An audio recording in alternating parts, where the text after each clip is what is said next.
I'm Izzy Liebler. I'm privileged to chair this session. The presentations we shall be hearing at this session will deal with some of the most sensitive and core issues related to this conference.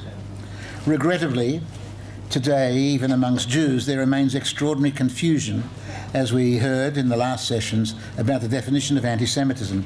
And I want to say just a couple of words about this before we move into the main discussion. Last Thursday, in New York, I met with my long-standing friend, Abe Foxman, National Director of the Anti-Defamation League. I assume you've all seen the media reports of the ADL's recent massive global survey on anti-Semitism. If you're not aware of it, it cost $6 million and claims to have evaluated the level of anti-Semitic attitudes in over 100 countries. It reconfirmed the mushrooming growth of anti-Semitism throughout the world, aided by the global promotion of hatred throughout the internet. It concluded that 1/4 of the entire globe, 1.1 billion people, are anti-Semitic. 70% of these have never even met a Jew. Now, without delving into specifics, I doubt whether one needed a massive survey to learn that anti-Semitism has become the greatest political growth industry of our time. But having the global media highlight this is, of course, quite positive. The findings also confirmed that the highest levels of anti-Semitism prevail in the Arab regions of North Africa and the Middle East, 74%. It was also no surprise to learn that in this region the Palestinian and Gaza areas record the highest level of all, 93%, in the world. Byproducts, obviously, of incitement and brainwashing. Few would have been shocked by these findings, but it was useful that the global media again reported these statistics. But there were some surprising anomalies. Sweden, which I certainly would not consider a philo-Semitic country, emerged as one of the most tolerant, with an anti-Semitic rating of only 3%. Yet South Korea, which has never been hostile to Jews or even accommodated a Jewish community, registered 53%.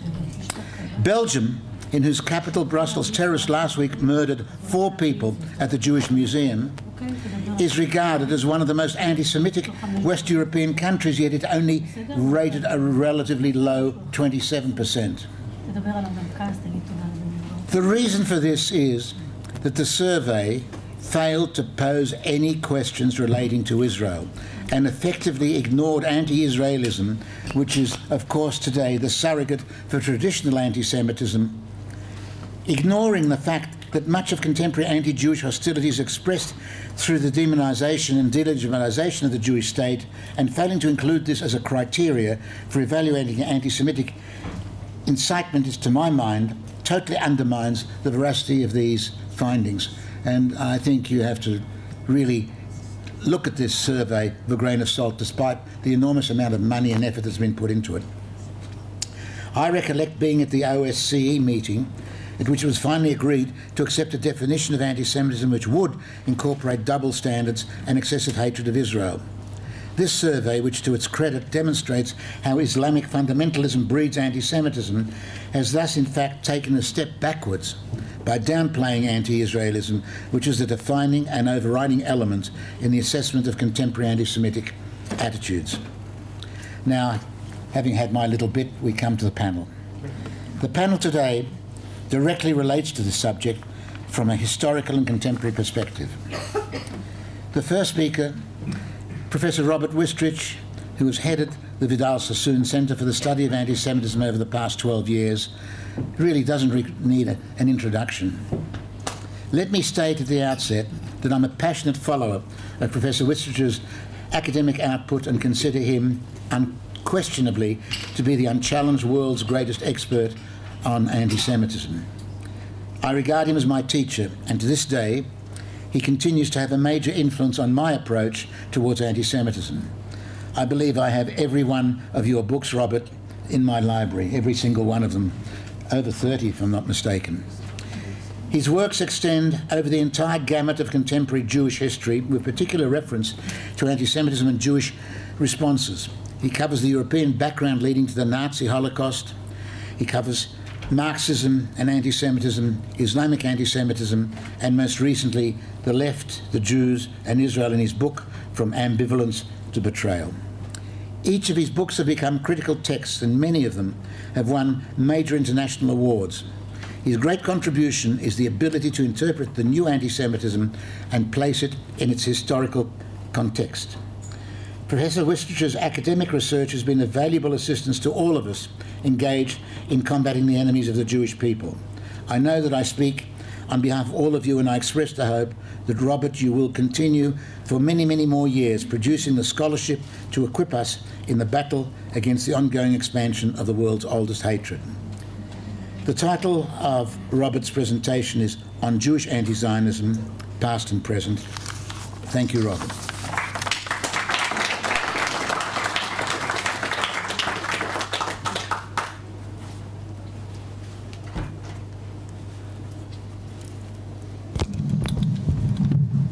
Thank you, Izzy, for those extraordinarily generous words. I don't know if I quite deserve that accolade, but what I can say is that if all people were like you, I'd be a multimillionaire, and I could afford to retire, because I'm quite sure that there's no one else.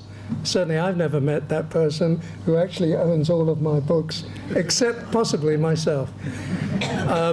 So let me first of all say, because I was really very touched and moved by the fact that so many highly esteemed colleagues and people who are in this field, working for many years like myself, are present here today and are contributing their unique contribution, and their words, their kind words of recognition.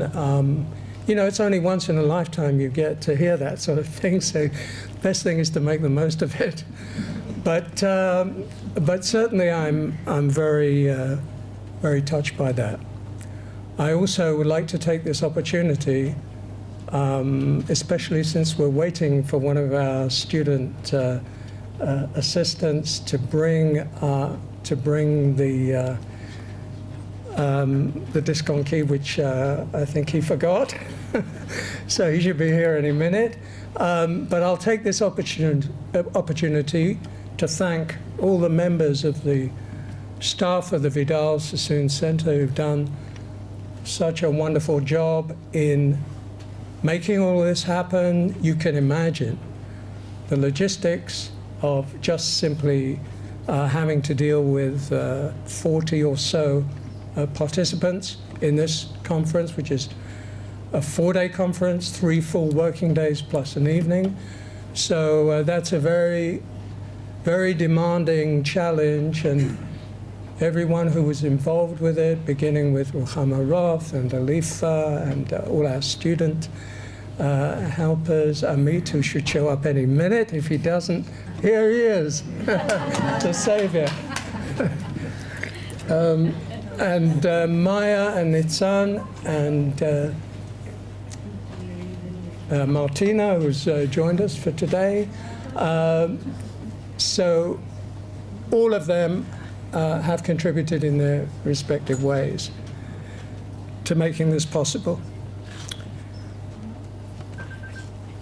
So let me explain first why I've chosen this topic, which at first glance might seem slightly on the margins of the main themes of this conference, but that is not really the case. And already this morning you heard a presentation by my good friend Professor Elchanan Yakira, which in 1 or 2 points does touch on at least the closing part of my presentation. But I've chosen to deal with an issue that he dealt with more from the perspective of Israeli anti-Israelis, or Israeli Israelophobes, if you can get your tongue around that pretty ghastly phrase. I'm dealing with the Jewish Zionophobes, if I can coin an equally ugly phrase. And I think that, unfortunately, but realistically, we have to acknowledge that today, in the wider world, a great deal of the vituperation, the vilification, not to say demonization, of the state of Israel, of Zionism itself, of the very legitimacy of the existence of this country, and indeed of the Jewish people as a people in its own right, with its own independent claims, is very often contested first and foremost by people who are either Jews themselves or Jewish origin, or indeed may well have been Israelis in a previous life or in this life.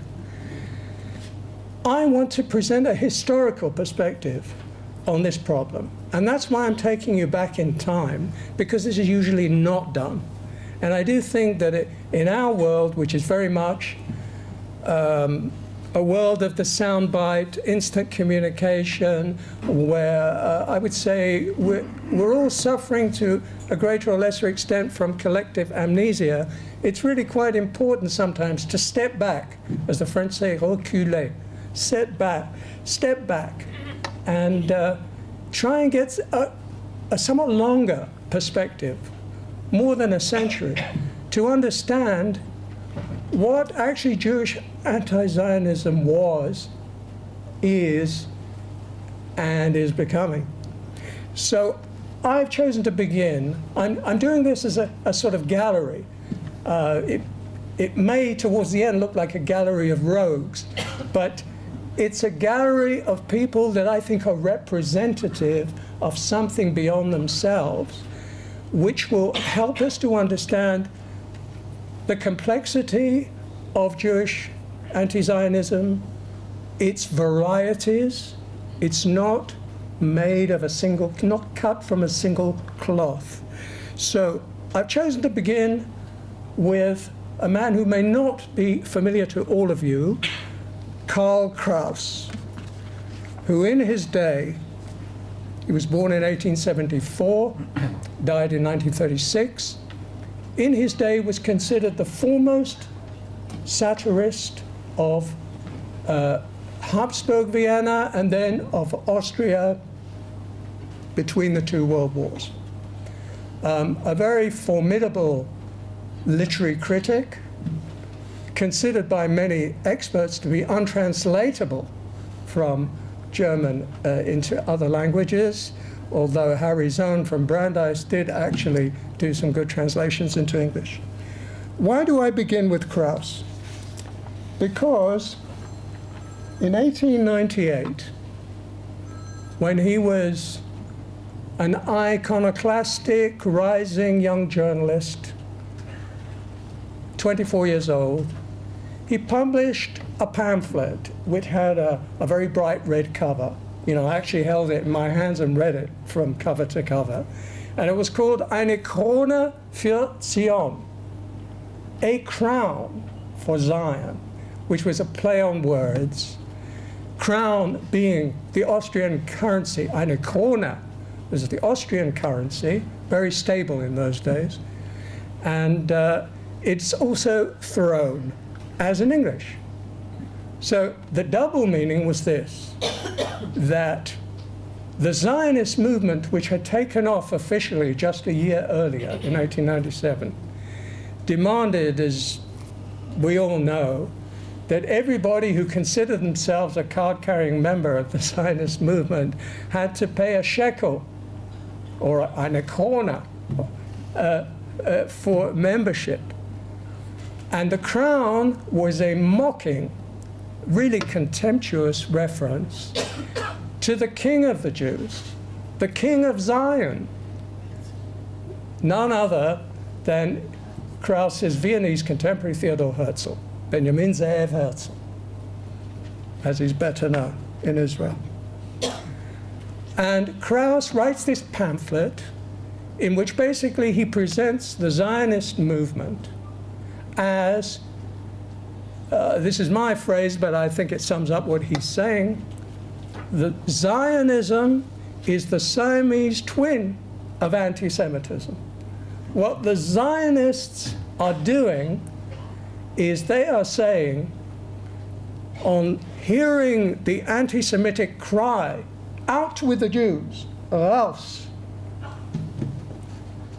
Yes, raus mit den Juden, we agree, Jews to Palestine, which in fact in the 1930s became the slogan of anti-Semites, whether in Germany, in Poland, across Eastern Europe. They called in those days, the anti-Semites screamed, Jews to Palestine. Today, to the extent that they would do something similar, they'd say Jews out of Palestine. Times change. Whether that's progress, I doubt. But in the days of Herzl, when the first Zionist Congress is established in 1897 and calls for a Jewish homeland, recognized by public law, already anti-Semitism achieved a series of stunning triumphs in Europe. And above all in Vienna, in the city of Herzl, for the first time in European history, in the modern era, a modern movement, a political movement, the Christian Social Party, based on a platform of anti-Semitism, comes to power in the metropolitan capital of the Austro-Hungarian Empire. And Dr. Karl Lueger is the charismatic Führer of this movement, which of course Herzl is more than well aware of.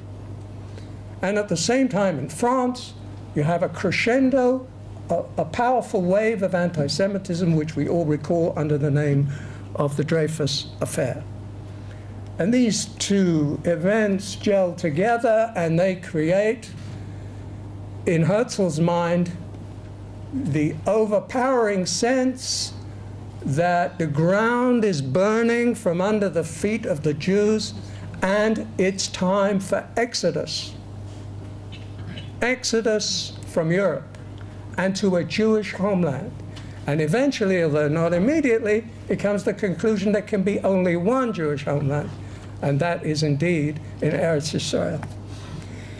And Krauss not only dismisses this out of hand, and Herzl's pretensions, which he reads as messianic, although that is, I think, a profound misreading of what Herzl both said publicly and how he viewed his own mission.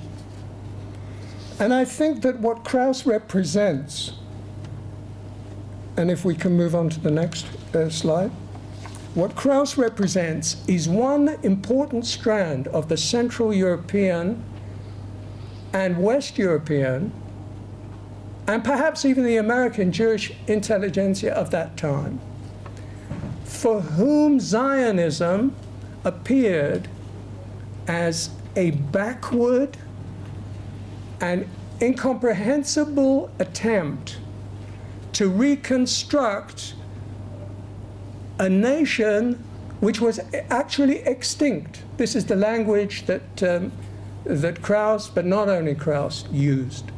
The grotesque spectacle of trying to resurrect a ghost-like people that was already, so to speak, in the grave. That's what the Zionists were trying to do. And I think the assimilationist, liberal, and conservative intellectuals of that time found Zionism either ridiculous or profoundly embarrassing. Now, the second slide is of a much today forgotten socialist, social democratic Jewish intellectual from Vienna. From the same period, he was the editor of the most important socialist newspaper in the city, the Arbeiter Zeitung. His name was Friedrich Austerlitz. And he wrote quite extensively on the Jewish question at that time. The most interesting comment which I think we can draw from his remarks, which has some echo and resonance today, is the notion that anti-Semitism is an entirely rational, understandable, and quite logical reaction to the reality of Jewish economic, cultural, and even political influence. We tend to think that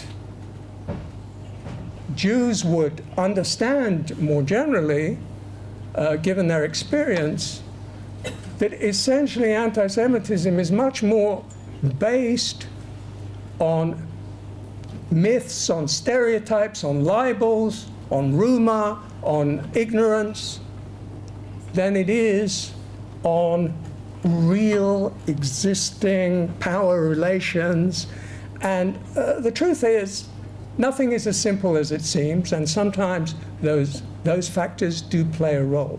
But what is interesting in the case of Austerlitz, and most of his colleagues in the Marxist, the Austro-Marxist leadership, who were of Jewish origin, about 90% of the leadership, all the top theoreticians with one exception, one or two, were in fact of Jewish origin. And they were all anti-Philo-Semites, first and foremost, and very, I would say, unwilling participants in any struggle against anti-Semitism, and they were all anti-Zionists. You have to wait till the 1920s to find one or two exceptions to that, which there were. So here already we have a notion which reappears today also in more contemporary Jewish intellectuals who will say, if they're really pushed to the wall, they may well say anti-Semitism is a quite understandable reaction, and this time they'll say it's a reaction to what Israel does, to Israel's policies, or sometimes they'll say to the excessive influence, perhaps of American Jewry, of the Jewish lobby, which hasn't been mentioned, curiously, very much at this conference until now, so I'll take advantage of this opportunity to remind us all that all kinds of myths and extraordinary notions of the unlimited power of the Jewish lobby, sometimes called by the politically correct the Israeli lobby, but they really mean the Jewish lobby, that this is a very important strand in contemporary anti-Semitism and anti-Zionism, and where the two meet. The Jewish lobby. In fact, somebody mentioned pornography earlier today in connection with anti-Semitism. Was it you, Alvin? If I can pick you up on that. The question of pornography and anti-Semitism, which is, from my point of view, there's only one connection. I mean, I think that crude anti-Semitism is indeed pornography. But the question is, soft or hard? So the hardcore anti-Semitic pornography is things like the Protocols of the Elders of Zion. And that, it should be said, is still alive and well, particularly in the Arab Muslim world. But not only there. But then there is probably the even more dangerous or insidious softcore pornographic anti-Semitism, which loves to indulge itself with the question of the Jewish lobby. The Jewish lobby is actually doing all those things which allegedly World Jewry or the World Jewish Conspiracy are up to in the hardcore protocols version of what Jewry does. And it's interesting to find a socialist, and this is a tradition, not only in Austria, but in Austria, it found an anti-Zionist classic exemplar in a gentleman who in the 1970s became the most successful and popular politician in Austria's history, a Jew called Dr. Bruno Kreisky, who was never especially popular in this country. You know, that's an understatement for those who remember.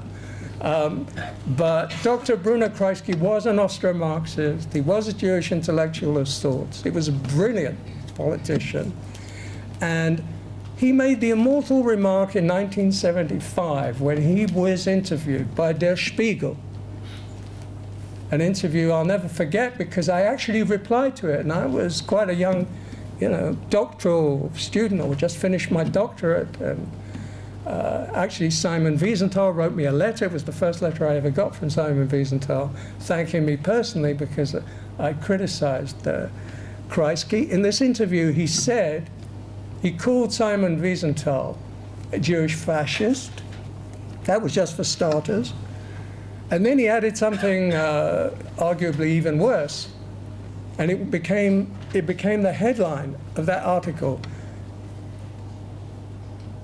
If the Jews are a people, wenn die Juden ein Volk sind, dann sind sie ein mieses Volk.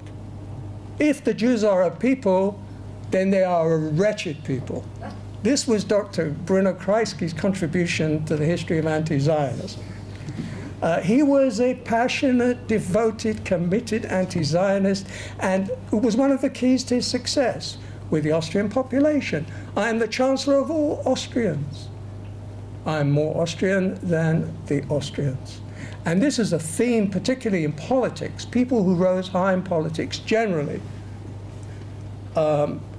when the question of Israel came up after its foundation or before its foundation, they were extremely eager, on the whole, of course there are some exceptions to that, to disassociate themselves, to put as much distance between themselves and the idea that they could have any association with the Jewish people in Zion and the Jewish nation state in Zion.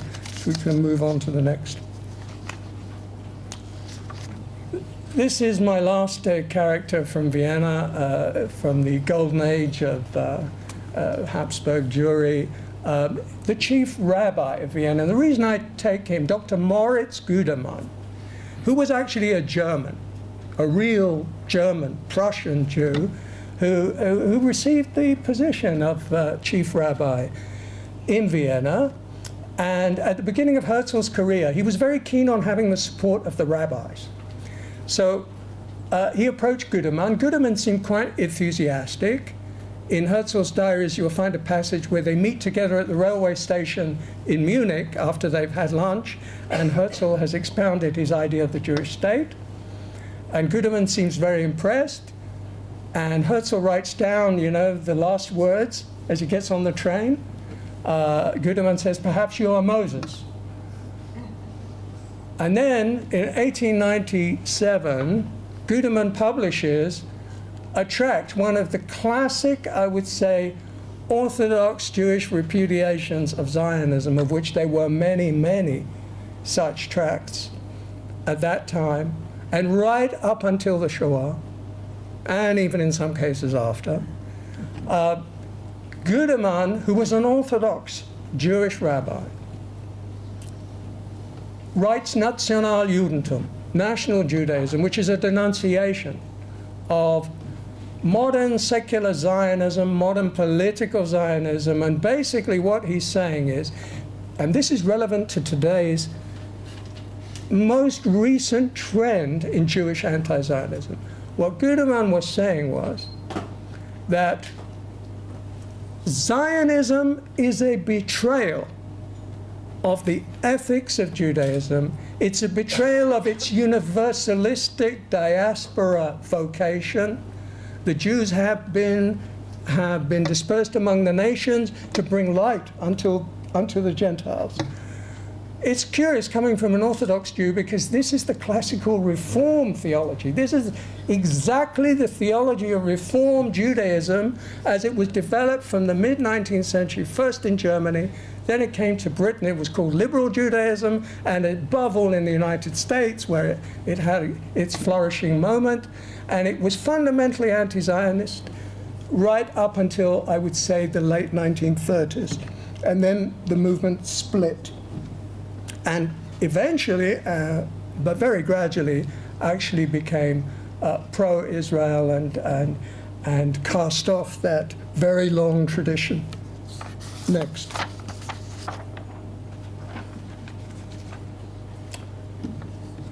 I mentioned the classic Reform theology. This man, Isaac Mayer Weiss, who died in 1900, was the most charismatic figure in Reform Judaism in the United States. He was not born there, he was born in Bohemia. He was an extraordinarily optimistic individual. He created all the main institutions of Reform Judaism, and he was a consistent from the early 1880s, because Zionism, even the modern Zionism, did not begin with Herzl, but from the early 1880s, an adamant opponent of political Zionism. And what was the liberal Reform position, of which there is more than an echo, not in the Reform Jews of today so much, but ironically more in a certain kind of secularized American Jewish liberal intelligentsia. I'm using the word liberal. Alvin didn't use it, as he rightly pointed out before. So Isaac Mayer Weiss regarded Zionism, and this was a common Jewish response before the First World War, as the product of morbid, inebriated minds, of a form of, actually, of madness, which could be explained by the dire circumstances of European Jewry at that time. So Weiss's position was that essentially this is a passing wave of despair. It's the politics of despair. That's what Zionism is. They have abandoned the promise and the hope of emancipation, that the Jews will be free, equal individuals, especially in God's chosen land, which for a Reformed Jew like Weiss was the United States, because America is Zion, Washington, D.C. is Zion. And the European Jews, what did they say in that period? Berlin is Zion, Paris is Zion. Not the Zion here in Jerusalem. Next. Which brings me to a very powerful motif in Jewish anti-Zionism, which in my view, despite the fact that it's not particularly fashionable to bring it up in Jewish circles anymore, it's the fear of the accusation of dual loyalties. The gentleman who appears in this slide, Edwin Montague, born 1879, died 1924, was the single Jew in the cabinet of Lloyd George, David Lloyd George, Prime Minister of Great Britain during the First World War. And the man who, together with Arthur Balfour, was responsible for the issuing of the Balfour Declaration. Undoubtedly a Zionist in his own way. And in his cabinet, there was one Jew, a liberal Jew called Edwin Montague, who came from a very distinguished Anglo-Jewish family, a banking family, and himself was highly assimilated, had no religious affiliations. In today's terminology, we'd call him a sort of non-affiliated Jew, but not a convert. And Montague held a very high position. He was Secretary of State for India. Remember, the British ruled India, which had a significant Muslim population. When Montague, the debate on the Balfour Declaration was quite extensive in the British cabinet during 1917. Montague was adamant. He was horrified by the idea that the British government would issue a proclamation of support for a Jewish national home in Palestine.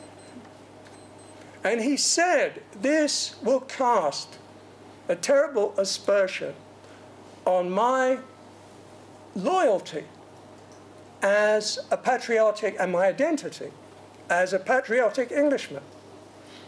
And how can I possibly rule over the millions of Muslims in British India? if I'm associated with this notion of a Jewish national home, which was, politically at least, an argument. But of course, the real reason went much deeper.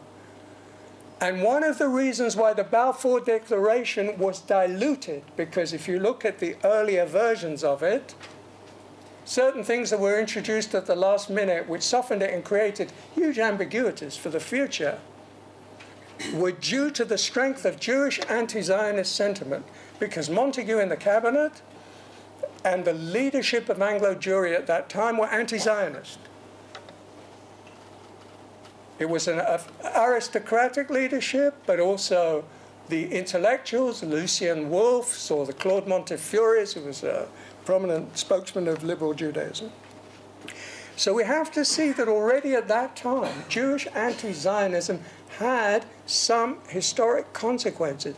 The British government hesitated, partly because of the weight of this Jewish anti-Zionist opinion, which was eventually overruled by the Christian Zionists, if you want to call them that. Balfour could be called a Christian Zionist before the term became perhaps fashionable. Next. Now we come to a gentleman. This brings us more up to date, not so much chronologically, Arthur Hayes Sulzberger, 1891 to 1968. The publisher, the owner of the New York Times. Now, most people don't know this, but it's an interesting coincidence historically that the New York Times was founded in 1896, more or less exactly at the time that Theodor Herzl issued his Der Judenstaat, his Jewish or Jew state in Vienna. And at that time, a German Jew became an American Jew. Adolf Sachs created the New York Times. And Sachs, all his life, was a militant anti-Zionist. And Arthur Hayes Sulzberger, who was his son-in-law, never deviated for 1 second from his conviction that Zionism was a disaster, particularly for American Jews, something that should be opposed at every level. I recommend to you to read a book, I think very well researched, by Laurel Leff, about how the New York Times dealt with the Holocaust. Do you remember the title? Buried by the Times. Buried by the Times. Buried. In other words, the story of the Shoah was buried in the back pages of the New York Times. And I'm talking about the whole period, not just the implementation, but from 1933, from the moment the Nazis seized power in Germany until 1945. The treatment is documented in this book very thoroughly, very convincingly, I think. And this man was primarily responsible. Obviously, and there were others who shared his view. This was the view of the New York Times, which did represent certainly East Coast American Jewish liberal feeling, although not the Jewish community. And the New York Times and its owner spent their lives trying to persuade the Gentile world that they did not represent Jewish interests, anything that was above all of any Jewish national consequence. Because Sulzberger, like Montagu, but even more so, I think, probably, was desperate about being able to maintain his status as a patriotic American. Any hint of sympathy, even at, say, after 1945, when the full scale of the horrors of the Shoah were manifest, this would be damaging.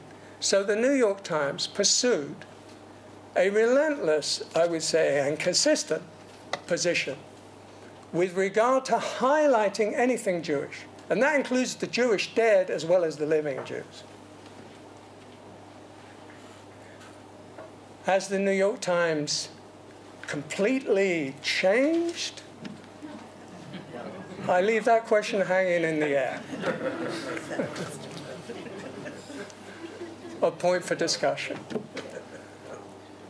But Arthur Hayes Sulzberger's position, if you like, theologically, he wasn't a theologian, but he was very close to classical Reform theology and to the split-off group from the Reform movement, the American Council for Judaism, which could not stomach the fact that in the late 30s already the Reform movement was modifying its position in the light of what was happening in Hitler Germany, in the light of American anti-Semitism, which was reaching a new peak at that time, and the draconian restrictions on Jewish immigration to the United States, which Sulzberger did not oppose. He supported British policy in Palestine as well, which included the White Paper. So if we take that into account, we see there's a close connection between the rather extreme position of the American Council for Judaism and what a prominent American of real influence, such as this man was, what they thought about Palestine. And the State Department, by the way, not everything has changed in the State Department. Some things changed for the better. There are a lot more Jews there. But what kind of Jews are they?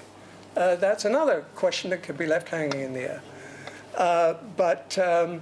Let's say this. The American State Department at that time was very keen on finding Jewish supporters of this type. They were of one mind in the State Department about the desirability of an independent Jewish state, and we need to remember that. Next. Now we come to somebody I actually met and had 2 long conversations with and almost became her graduate student. It was a narrow escape, but I admired her very much at the time. Hannah Arendt. Now, Hannah Arendt, 1906 to 1975, was a classical type of German Jewish intellectual, graduate of philosophy, student of Martin Heidegger, student of Karl Jaspers, and eventually and narrowly escapes with her life after having been imprisoned in a French or in a concentration camp in France and was a candidate for deportation, which would have meant death, to the east. She escaped to the United States in 1942. Arendt is a heroine in the eyes of most Jewish anti-Zionists today, including in Israel. They came very late to Arendt. I read Arendt when I was 16 or 17 in England, probably about 30 years at least before somehow she came to be known and picked up and glorified and put on a pedestal by a certain kind of Israeli academic. Among many, including the one that Elchanan Yakira analyzed in his book, Post-Zionism, Post-Shoah, Edith Zertal did a great deal in order to popularize her work in this country. First of all, I have more respect for Arendt than I have for anybody else that you're going to see on these slides, so let me make that clear. The reason for that respect is not just that I learned a great deal as a student myself in the 1960s and early 70s from Arendt's writings. It's also because I think there was a certain level of integrity there, which I don't find in most of her so-called disciples. And she wrote a book, The Origins of Totalitarianism, which, whatever its flaws, and there are many things I wouldn't agree with today, in its day was very important, and one can still learn from some of her insights. But what we need to know about Arendt, for our purposes here, is this. Arendt, in the 1930s, well, after the Nazis come to power, is in fact de facto a Zionist. Not ideologically, but she's in Paris. She fled Germany in 1933. And she works for Youth Aliyah in Paris. In other words, getting young Jews, Jewish adolescents and children onto Palestine. And that is practical Zionism anyway. And she was quite sympathetic to some aspects of the Zionist critique of assimilation, which she recognized as a dead end, especially for German Jewry. However, in 1945, Arendt publishes a work which is endlessly quoted in Jewish anti-Zionist circles today, called Zionism Reconsidered. It appears in a rather nondescript Jewish magazine, Because Commentary magazine, which, by the way, in those days was considered left-wing. How about that? Times change. Commentary magazine rejected Zionism Reconsidered because it considered that there were anti-Semitic connotations in her arguments, which could be debated. But it is certainly a virulent, harsh, and I think in many ways wrong-headed critique of the dominant strand of Zionism, including, it's not just Jabotinskian Zionism, which was anathema to Arendt, but she was no Marxist or socialist, but Ben-Gurion was just as much anathema, and the Biltmore program in 1942 was unbearable, and the idea that a Jewish state would actually be established in Palestine was seen by Arendt as a tragedy, which seems fairly mind-boggling in the context of 1945 to 1948. But there it was. She was a strong supporter of the president of this university, the Hebrew University, Judah Magnus, the first chancellor president of this university, who supported binationalism. She admired Magnus. That doesn't mean they agreed on other things, but on this issue of Palestine, and she was quite politically active, but then once the state was established, she didn't deal with it again until the Eichmann trial. And then I'm sure everybody in this room has heard of that and recalls the immense controversy around her remarks. I won't go into that now, but the Jewish councils, the way that Jews seemed by implication to be held to be responsible for, in some way, of the Jewish leadership for the Nazi crimes and mass murder of Jews by their complicity, by their collaboration. That caused a scandal. But what concerns us on the Zionism front is the misrepresentation, not to say distortion, radical distortion of Zionism, and the presentation of the Eichmann trial as a show trial, which has Stalinist connotations, of course.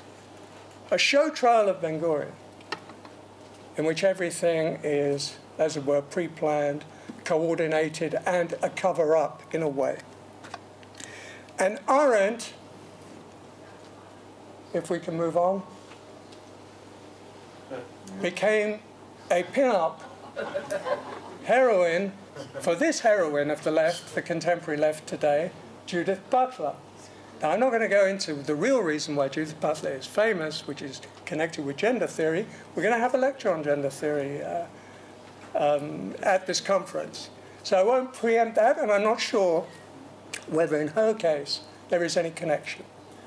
What I do know is that recently I read a 2013 book, to which reference was made, I think, today, in which she claims to provide a Jewish critique, or a critique, let's say, centered on Jewish ethics of Zionism and the State of Israel, and one which radically delegitimizes it, really places it morally beyond the pale. And Judith Butler is a philosopher. I find, actually, I have to admit, I find her prose extraordinarily convoluted and difficult to get through and very unclear.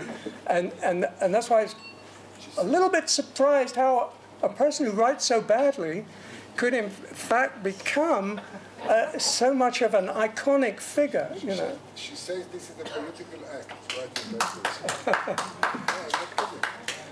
that But Judith Butler is an Arendtian in one very important matter. I don't think she understood Arendt at all, any more than she understood Levinas, who was a Zionist. She turns into an anti-Zionist somehow by some kind of acrobatics. But she uses or misuses, abuses Arendt. But the one thing she takes which is valid is the critique of the nation state. And I think this is fundamental. If we want to understand where Jewish anti-Zionists are coming from, irrespective of all the differences between them today, we must go back to that fundamental point. Arendt began it, there were others that continued it, that the nation state is an anachronism, and the Jewish nation state is the ultimate anachronism. You know, other anachronistic nation states can somehow be forgiven, but the one unforgivable thing is that there is a Jewish nation state. And Arendt came to this conclusion as a result of her reading of 20th century European history and the way that it slid down into the abyss of totalitarianism. So nationalism becomes the source of all evil. But Jewish nationalism, by some kind of strange twist,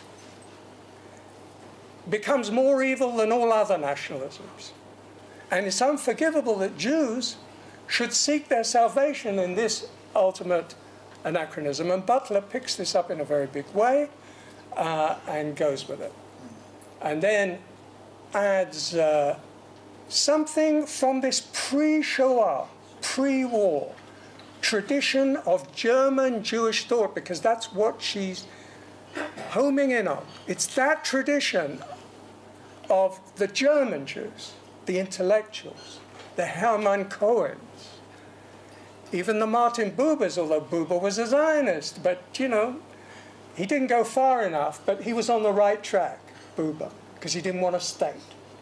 Did not want a homogeneous, supposedly, as if that was the Zionist aim, the homogeneous, exclusivist nation state which would ethnically cleanse. This is the line of contemporary Jewish anti-Zionism, which, by the way, Arendt never went as far as that. So you go back to Hermann Cohen, and you go back to the Bubers, and even Walter Benjamin is dragged into this in a sleight of hand that is complete falsification of history by Judith Butler. Next. The only reason I bring this rather tragic brief life of Abraham Leon into the picture, probably only a handful of experts here might recognize his name, but he is an iconic figure for the Trotskyist movement. Abraham Leon, who died at 26 in 1944 in Auschwitz, was a brave young resistor in Belgium, Nazi-occupied Belgium. He used to belong to the Hashomer. One of many examples I could give you, there's no time to go into that, of graduates of Hashomer Hatzair, of the Zionist movement, the Zionist Marxist movement, who went into Trotskyism or some such variation of international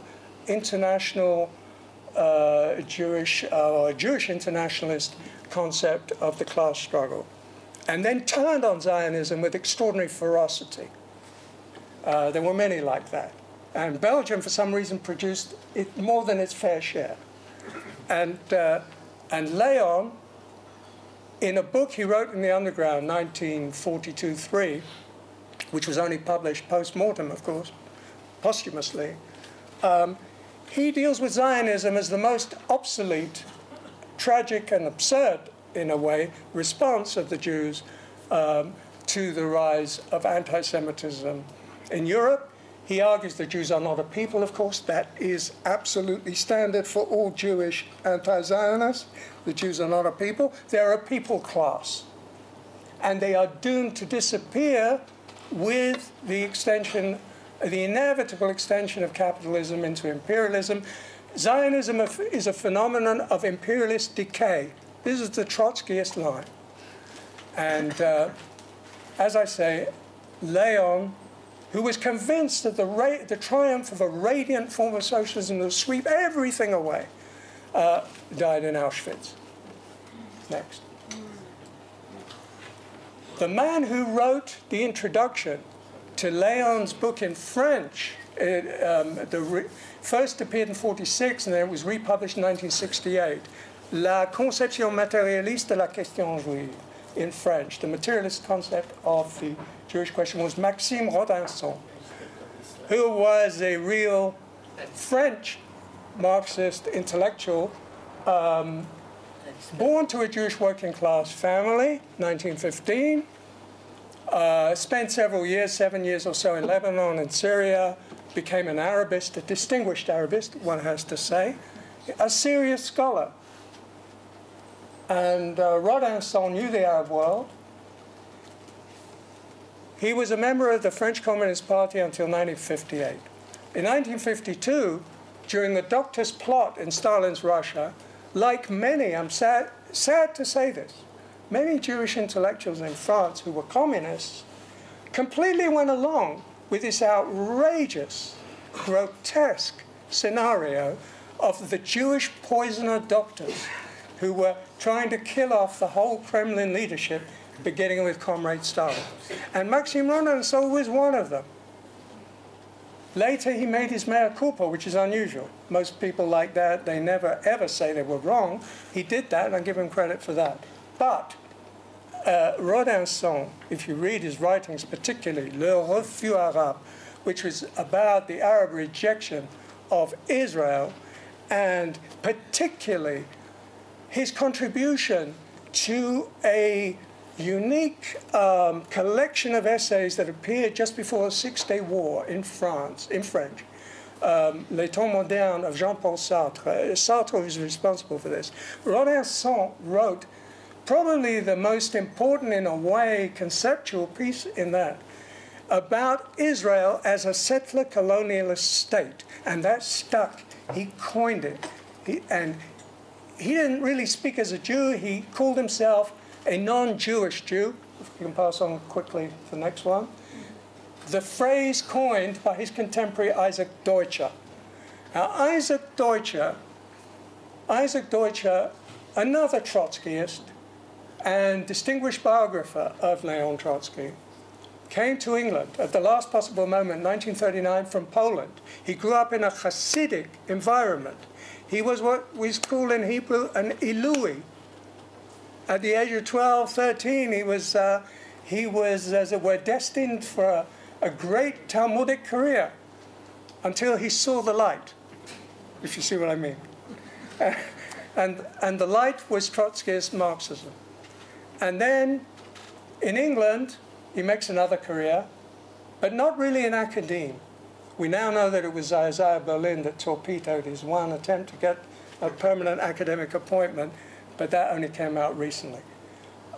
Anyway, Deutscher was a formidable polemicist, a remarkable biographer, very talented, no question about it. When I was a student, I was very influenced by an essay that he wrote called The Non-Jewish Jew and Other Essays. And Deutscher there singles out a type, which is relevant to our discussion of Jewish anti-Zionism. He, strangely enough, he throws in Spinoza and Freud, but really it's Marx, it's Luxemburg and Trotsky, who are the archetypes of the kind of Jew that he thinks has transcended Judaism. It's the Jew who lives beyond the borders of the nation state, the Jew who is able to embrace several cultures, civilizations, has unique perception, transcendent perception of the problems of our time. In other words, he was talking about himself, you see. But he was using all these people to describe, this is me, Isaac Deutscher, I have transcended Judaism. But it was true to a degree about the people he was describing. And it was true about many of his followers. Just before his death in 1967, just after the Six-Day War, he gives his last interview to the New Left Review, which becomes a canonic text of new left discourse on Israel, in which he denounces Israel and all its works as a result of this victory, which he sees as catastrophic. And he talks about the fascistic, militaristic, Spartan, Prussian spirit of Israel. He compares Israel to the Prussians. He calls them the Prussians of the Middle East, with the same arrogance, the same chauvinism, the same conviction in their military superiority. And it's a devastating portrait. And he even has these Hasidic, he describes these Hasidic types jumping up and down at the Wailing Wall in celebration of the great victory. And he presents them as being the quintessence of Zionism, which is, I mean, for someone like Deutsche, who was no fool, this is an incredible distortion. Next, we'll get very quickly to the end now. I've got 5 minutes. I don't want you to go so long. Okay. Well, We'll extend this is an old favourite. Very quickly go through this. An old favourite, still with us, Noam Chomsky, who really is much more, from my reading of his writings, I can't bear to read most of them, but what I somehow managed to digest. And I would say anti-Americanism is probably a much more central feature of Chomsky's writings, but Israel gets hammered nonetheless, partly because it is seen, and this again is a widespread trope of the Jewish anti-Zionists and non-Jewish anti-Zionists as well. On this point, there's no real difference. It's an annex of the American empire with all its genocidal works. That's the Chomsky take on the history of the world since 1945. It's a history of all the crimes of American imperialism, of which Zionism is really an annex. But there is something very nasty and unpleasant about when occasionally Chomsky gets pulled in to something that concerns the Jews. And they're more casual kind of comments. And particularly the worst case of all was concerned with France's most famous Holocaust denier, Robert Faurisson, and the Faurisson affair of 1979, 81, 82. And Chomsky wrote the preface to a Holocaust-denying work of Faurisson, celebrating the bienfait of freedom of speech and defending Faurisson.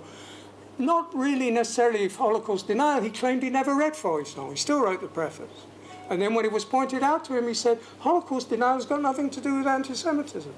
And then later in an interview, he was asked about it more specifically, and he said, I'm an agnostic about the Holocaust. Well, figure that one out. An agnostic about the Holocaust. If we can move on to his best-known disciple, who I think is unquestionably one of the iconic figures of our time in this field, Norman Finkelstein. I once had the misfortune of having to debate with Finkelstein, an unforgettable experience, which I never want to repeat. And Finkelstein has probably done a considerable amount of damage, despite the fact that his academic career, as I understand it, has more or less been terminated. But certainly not his very vocal and I would say outright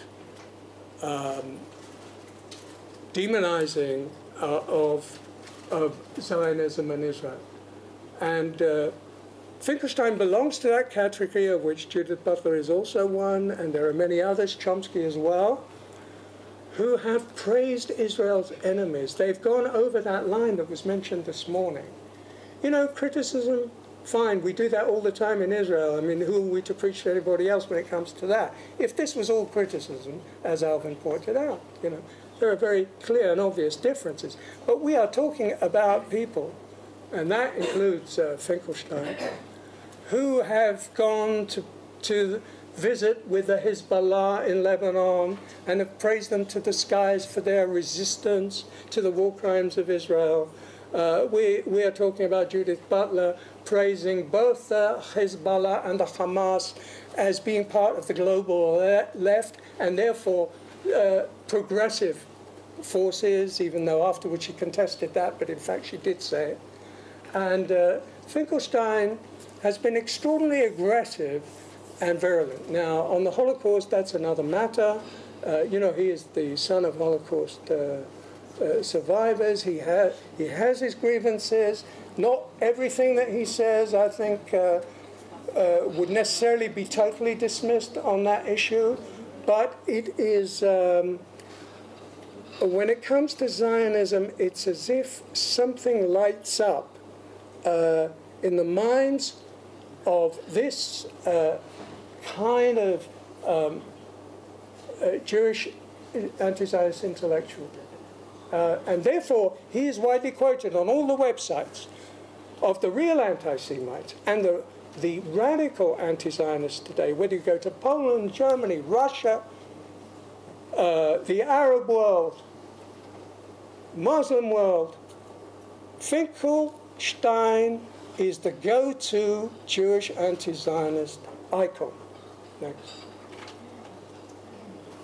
Jacqueline Rose, very brief. I do know Jacqueline Rose in a manner of speaking as a professor of English literature, a psychiatrist.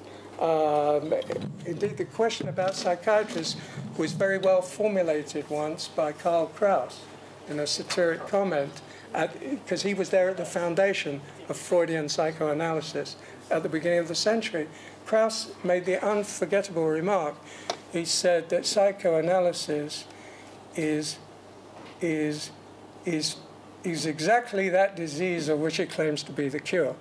But no offense to any psychoanalysts present. But I mean, when I think of, well, I don't want to say when I think of Jacqueline Rose, but you know, what's interesting is projection. Because when you read The Question of Zion by Jacqueline Rose, which was published about 2006 or thereabouts, a short book full of most amazing errors and howlers, you know, from a historical point of view. How is Zionism presented by a person who claims to speak in the name of Judaism, Jewish ethics, the higher moral ground? Zionism is demonic. It's a formula of mentally disturbed people. It is actually insanity. Zionism is insanity. And it is the greatest danger in the world today to the Jewish people themselves.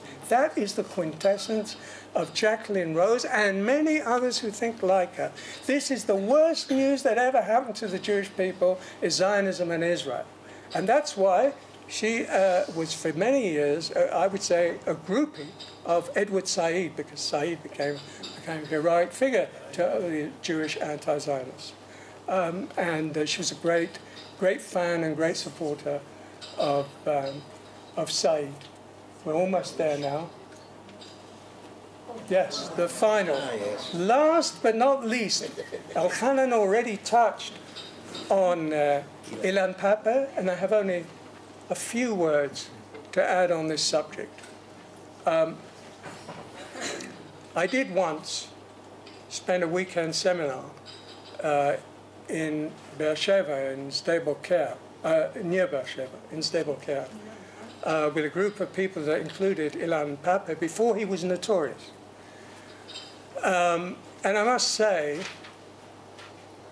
it was an unfortunate case because it's not a place you can escape from. So I was stuck with Ilan Pappé. And the first thing that struck me was he repeated a formula that I'd heard in my days when I was a student at Cambridge. And E.H. Carr, a very distinguished English historian, historian of Bolshevik Russia, among other things, gave the Reef lectures on BBC Radio, and I heard them. I was like 16, 17 years old. And one thing stuck in my mind forever from these lectures, because they were called "What is History?" ? And he said several quite memorable things. One was, study the historian before you study the history. That in particular stuck in my mind. But more important, and that was what Ilan Pappé learned from him, and he was parroting this stuff as if it was new, which is one thing that really shocked me with the Israeli post-Zionists, that they were parroting things which I had heard like 30 years ago, 30 years, 40 years, maybe even earlier, in England, which had come very late to them and become the ultimate wisdom.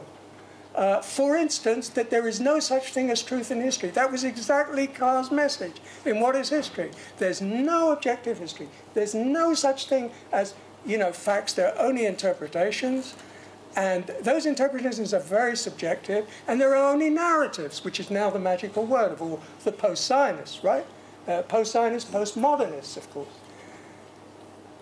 And that is what Pappé was spouting there. Subsequently, I came to read what he had to say more recently about Israel. I'm not surprised that he emigrated to England, because England really is the Mecca today to receive, to hug, to embrace such, spokesmen of what Israel is today. Pappé's view of Israel, and this I'm going to close, Pappé's view of Israel, which I think is the view of all the radical anti-Zionist Jewish literati and intellectuals, whether they're in Israel or outside of Israel, is basically this: that the whole history of the Zionist project is one uninterrupted story of colonialism, of what we heard earlier, the famous amalgam, of imperialism, of fascism, especially of racism, and above all of ethnic cleansing. That's Pappé's message. Israel is built from the word go, before 1948, and especially in 1948, on ethnic cleansing. And from there, once you've accepted that premise, then it is not only immoral, and illegitimate, and even inhuman that it should continue to exist.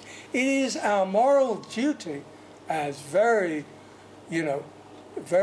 morally high-minded Jews to do everything in our power to dismantle this criminal project. Thank you.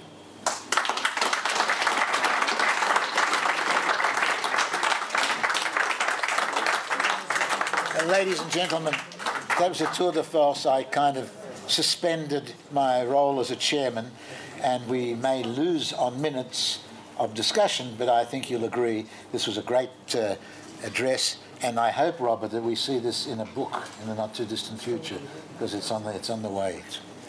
Now, we're going to do something unusual. Fiamma Nierenstein, our next speaker, is going to speak to us, but by remote control or by disc. She's in Rome at the moment, and I still want to introduce her, though she was here. Let me say that Fiamma is an extraordinary personality who I'm privileged to have known for many years and consider a friend. She's a talented writer and columnist for the Italian daily Il Giornale. She has published 10 books in Italian and 2 in English, one dealing with Israel and the other with global terror.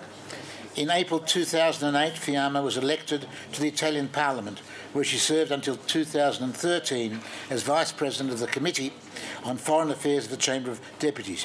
She recently made Aliyah. Fiamma is an endearing and charming personality, but can become a passionate and courageous ball of fire when confronting anti-Semites. She represents one of the leading forces combating our adversaries in Western Europe, where Jews are increasingly regarded as pariahs. The title of presentation, I hope it comes through all right, is Neo-Antisemitism and Israel-phobia in Europe. Okay? The Dictionary of Contemporary Anti-Semitism, a plug that is part of the story of the Jewish people since its beginning, was formulated by Ahmadinejad at Durban II. Israel, he said, was a totally racist state. The Jewish suffering was an excuse for establishing a totally racist state in occupied Palestine. The Zionists are, quote again, racist perpetrators of genocide. There is an incredible economic, and that's the second point, the political influence of Zionism and their control on the media. So you need to extinguish Israel and its cruel and repressive regime.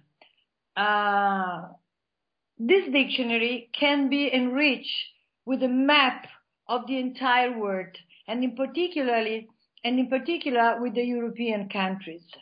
In Holland, this May, the day of the memory of the Shoah, was dirtied by the decision of a Muslim group to planify its own Memorial Day to commemorate the, quote, ethnic cleansing of Palestinians. In Hungary, where there is the Jobbik party, there was a rally of prayer just to pray for the end of Zionism. In England, I can't forget the victory of the comic that showed Sharon naked with his belly full of blood eating Palestinian children. In Norway, a cartoon on Dagbladet, a daily, shows Palestinian prisoners coming out of Buchenwald with a Buchenwald inscription as they exchange for Gilad Shalit, and there is written, Jedem das Seine, to each according to what he deserves. The anti-Zionist anti-Semitism grew enormously since Arafat gave it its theoretical basis. He was able to transfer all the characteristics of anti-Semitism on it. Under the abused banner of human rights, grows the imagination that the Israeli, just like the Jews in the ancient fantasies, in the protocols, in the blood libels, are liars. And they say basically two lies. One is about the Holocaust invention, the Holocaust that never existed. This is the first lie. And the second lie is the Israeli Jerusalemite origin of the Israeli people. They were never here before a cruel colonialist war. We will not understand the anti-Semitism of today if we don't get this point, that all, and I mean all, even if we see archaic forms of anti-Semitism still today, but if we don't get that the anti-Semitism has been transferred completely in this popular, extremely diffuse anti-Semitic / anti-Israeli, mostly anti-Israeli opinions. The new Jews today are the Israeli, and all of their friends in the diaspora are considered Israeli. You can see from the fact that they are on the side of a criminal country, as I described it in the public opinion. So they too belong to the criminal side of the world. Therefore, the diaspora Jews are criminals themselves, and they deserve to be object of anti-Semitism, Judeophobia. This is the ratio of anti-Semitism today. A Jew is an Israeli today. The fantastic inventions about the Jews have become part of the public discourse and the public fantasy about Israel. Israel poisons the water of the Palestinians. Suha Arafat officially told so to an astonished Hillary Clinton. I remember that. The Jews are bloodthirsty as in the blood libel, and they like, particularly nowadays, to kill Palestinian children. But it is in the ancient tradition. How can a Jew, any Jew, agree with the criminal attitude of an Israeli? only because he's a weak Jew, namely an Israeli. According to the last ADL poll, you know that 1 billion people are highly infected by anti-Semitism. If you want to take a quiet walk, you can go to Laos, where the anti-Semites are less than 1%. While even if you are a peace activist, in Gaza and in the West Bank, the people that you meet are anti-Semites for the 93%. Ecco, the highest number in all the poll, this of Gaza and the West Bank, and I come to another point, shows another trend, shows that modern anti-Semitism is connected only in part with the growth of the extreme right in Europe. This growth is more connected, this growth of the right wing is more connected with the failure of the European institution, with the crisis of the economy, and with the incredible lack of any response from the liberals to globalization and the immigration social problems. It's incredible that the liberals have always liquidated it as a false problem, never listening particularly to the complaint of the popular classes. It has been a big mistake, so that the popular classes have turned to the Eurosceptic right, and now the liberals pay the price. The right-wing European victory, of course, I agree with this point that has been described in many comments in these days.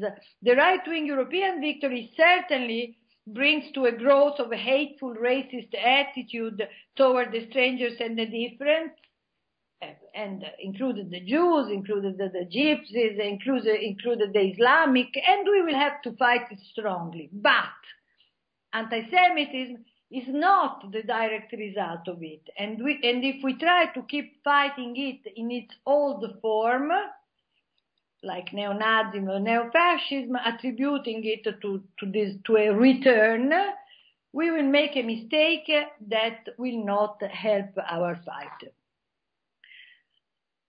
Look at this. Traditionally, we have been trying to spread the programs about education, the history of the Jews, the persecution of the Jews, and most of all, we try to make people listen to the history of the Holocaust. Now, I want to tell you that in a certain sense, notwithstanding the results of the polls, we succeeded in many fields. TV and school programs, many books, studies, articles, journeys to Auschwitz of all the world, of almost all the world, leaders and members of parliament, intellectual, journalists. Let's say that the formula never again has created a very vast consensus, and we have seen it written also by the Pope in his visit yesterday at Yad Vashem. Nobody, just nobody, but a few lunatics will admit to be anti-Semite in the old way. It is not for modern Europe, even when it goes to the right, to blame the Jews for religious reason, because they kill Jews, or for nationalistic reason, that imagine that the Jews are a damage to the nation. We can find it, yes, somewhere in Hungary, in Ukraine, in Greece, generally speaking, and then now I come to a point that is very important, emphasizing right-wing anti-Semitism as a major reason of intellectual and moral scandal, and as a phenomenon which is the outstanding phenomenon of anti-Semitism, gives the liberal side of the European political spectrum the possibility of avoiding its own very serious problems with anti-Semitism. The liberals are generally convinced of being the first and the best fighter against anti-Semitism, and this is simply not true. On the opposite, anti-Semitism, as Professor Wistrich shows brilliantly in his last book, is very well rooted in the liberal tradition, in the leftist tradition, and today it is just there, denied, yes, but quite evident in its main contemporary form, Israelophobia. Israelophobia is very well rooted, developed, elaborated in the UN and in its agencies, as the Human Rights Council or UNESCO, in the NGO and and also in the EU, that is not part of the United Nations, but it's that kind of, with same kind of principle, international organization. It's almost unbelievable how much work in these institutions have been dedicated to Israelophobia. Its texts, books, newspapers are as many and as heavy as the classic anti-Jewish theological and secular text. The obsession against Israel has a major expression just in a UN resolution. It starts with the Zionism is racism motion of 1975. The tradition of the UN hate against Israel is very important. It's very heavy. It has influenced all the world. In 2012, 23 motions against Israel were voted in one single day. In 2013, 10 motions were voted in one day. 3/3 of the condemnation of the Human Rights Council are devoted to Israel, with all that happens, mostly with the so-called Arab Spring and with the war in Syria.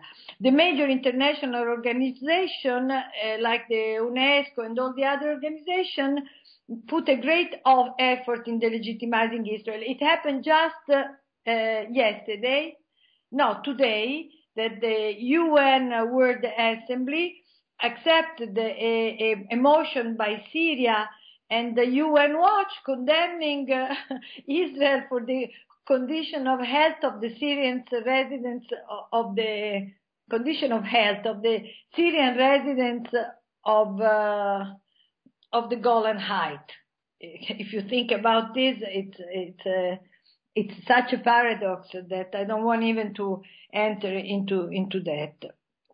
Well, from the fact that the UN, that is in a way, since the end of the Second World War, an ideological leader of the world, things have developed in such a way that 63% of the Poles, 48% of the Germans, 38% of the Italians, and I can go on in this list, are sure that Israel is conducting a war of extermination against the Palestinians. The comparison to Nazism is continuous. There are totally crazy anti-Semite accusations. And please, I remind them, I know that you have a lot of examples in your mind, but I remind them to show to you that they are all against Israel and that the derivation of general anti-Semitism comes from Israel and comes from the anti-Semite accusation toward Israel and not the opposite. I will remind you the Aftonbladet article that says that the Israeli soldiers killed the Palestinians to steal their organs. I remember you Roger Waters, the Pink Floyd musicians, that say what the Israelis do to the Palestinians is like what the Jews had to suffer in the 30s Germany, and suggest that the Israelis think that anybody who is not a Jew is on the earth to serve him. Everybody remembers that the shitty little country that will bring us all to word. I quoted this from a French ambassador in London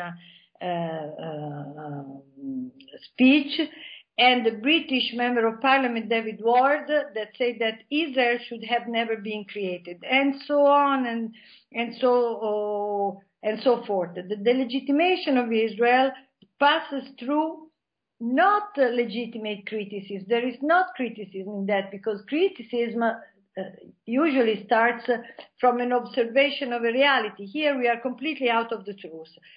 It passes through the planned accusation of the worst crime against humanity, like racial discrimination up to apartheid state, ethnic cleansing. So these are all things that are unadmissible in this world, exactly like where the previous accusation of anti-Semitism toward the Jew.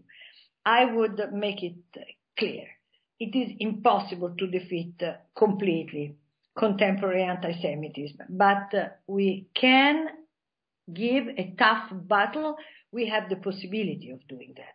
We must move our divisions from the traditional work of denounce and of memory of denounce of traditional anti-Semitism to anti-Semitism that is expressed by Israelophobia, and be very direct, fact after fact.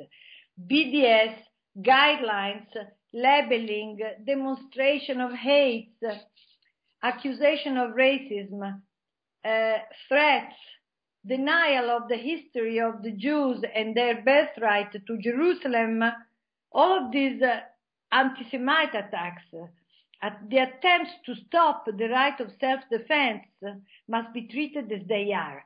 Attacks to the Jewish contemporary life, attacks, anti-Semite attacks to Israel and to the diaspora altogether. We can count on large islands of sympathy among the intellectual, the scientific, the military, the business community. The mobilization must not be on the memory days only, but must be a request of collective attack against the lies. We must not defend ourselves. We must attack on these lies. I will remember here, and so I conclude, and I thank you for your patience, remembering the day that we organized in Rome. You can find it on the internet, that was called For the Truth for Israel. People from all the political side and of the society came to say their truth about Israel. When you ask people not to be defensive, but to have Israel at the center of their feelings and their wish of truth, I always have found a very strong answer. We must only ask straight and say our truth. The main core of anti-Semitism today is Israelophobia. The last speaker is Leslie Clough. She's a senior lecturer in law at Sheffield University in the UK and has served 5 years as an affiliate professor of law at Haifa University. Aside from her academic work, she's been an activist member of the NGO UK Lawyers for Israel, providing advice and assistance to victims of anti-Semitism, as well as seeking to neutralise the BDS campaign taking place in British and American universities. She's also associate editor of the Journal for the Study of Anti-Semitism and has contributed to Fathom Quarterly and the Jewish Political Studies Review. She was recently appointed UK Director for Scholars for Peace in the Middle East. The title of her subject is Holocaust Inversion in Great Britain. Thank you.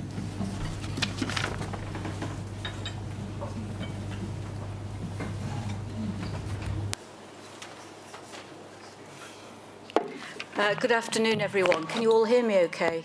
Yeah? First of all, I'd like to thank the Chair for his introduction, and I'd like to thank Professor Wistrich for inviting me. I feel very honoured and privileged to be here. I'm going to talk about Holocaust inversion in Great Britain. It's a huge topic, but I've tried to cut it down so that I can cover what I think is interesting for you to know about in about 25 minutes, but I may run over just a couple of minutes if that's all right. But I'll try and keep to time. So in talking about Holocaust inversion in Great Britain, I'm obviously going to talk about British anti-Semitism as well. And a lot of issues that have already been raised in this conference will also be raised again, but in a uniquely British context. In Britain, anti-Semitism is no longer the preserve of the political far right as it was throughout much of the 20th century. Contemporary anti-Semitism in 21st century Britain is more commonly found on the left of the political spectrum, where it masks itself as anti-Zionism and uses the language of human rights in the, quote, fight for Palestine. The 2006 all-party parliamentary group against anti-Semitism found that Holocaust inversion that is, the provocative comparison between the brutal and genocidal treatment of the Jews with the policies and practices of the Israeli state towards the Palestinians, and the associated idea that the Jews should have learnt a moral lesson from the Holocaust, is commonplace in Britain, particularly among the British anti-Zionist left and those who consider themselves to be progressive. I'd like to say at this point that we have to thank Dr. Manfred Gerstenfeld for the term Holocaust inversion. He came up with that neologism in a seminal article that he wrote in 2007.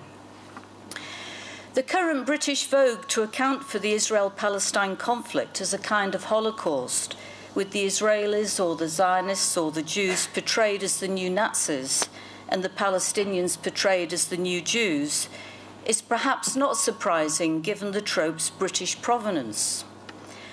While it is commonly assumed that Holocaust inversion originated in the anti-Semitic Soviet polemic of the 1960s and 70s, Professor Wistrich has pointed out that the trope was first put on an intellectual footing by the famous British historian Arnold J. Toynbee.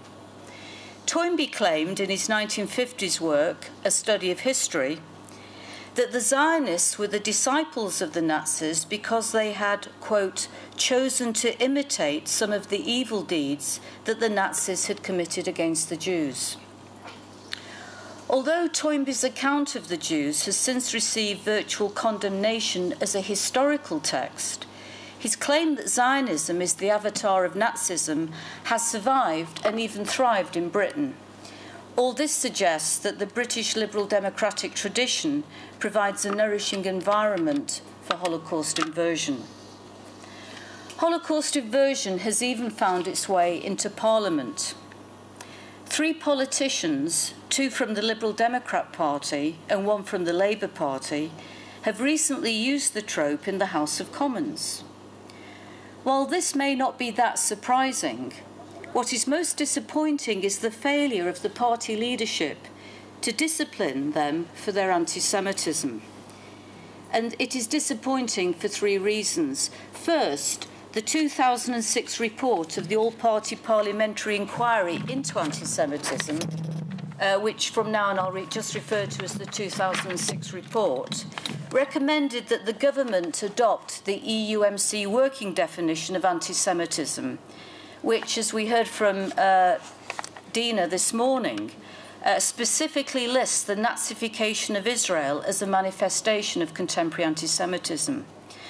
Second, the 2009 report of the European Institute for the Study of Contemporary Anti-Semitism, titled Understanding the Nazi Card, Intervening Against Anti-Semitic Discourse, which I'll refer to as the 2009 ISHA report, which was funded by a government department. It was funded by the Department of Communities and Local Government, reported that the Nazification of Israel has the potential to incite violence against British Jews. And it also reported that, quote, the government and all the main parties are aware of this problem with the Nazi card. And the third reason why it was disappointing that the party leadership didn't discipline the members of Parliament who deployed Holocaust inversion in the House of Commons for anti-Semitism is that the Jewish community in each of those cases complained vociferously to the party leadership that the statements were anti-Semitic.